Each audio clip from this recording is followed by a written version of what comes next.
Welcome to the Slop Temple. We pray this video helps. You start by confirming which Nvidia driver is installed, because rolling back requires a target version. Once done, back up X11 configuration and any custom settings so you can restore if needed. Next, switch to a non-graphical console or boot recovery to avoid conflicts.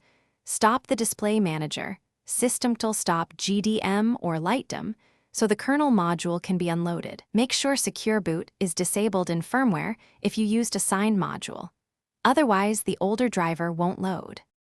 You now remove the active driver cleanly to avoid leftover files. First, unload kernel modules with rmmod and verify none remain via elsmod. Then purge the current packages through your package manager so dependencies get reset.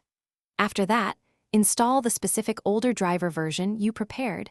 Use the distro package for package-managed kernels or run the Nvidia.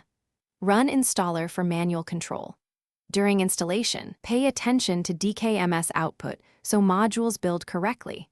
If it fails, retry after installing kernel headers and build essential tools. You finish by rebooting into the normal session and verifying operation with Nvidia SMI and a GL test so you confirm the rollback success. If the desktop doesn't come up, restore your saved Zorg. Conf and inspect /var/log/Zorg. 0. Log for errors. Check dmesc for module loading issues. If modules failed to build, install Linux headers and rerun DKMS or the run installer. Make sure Secure Boot is off or sign the kernel module. This single step often resolves a driver that refuses to load. Thanks for watching. Consider subscribing if we helped you.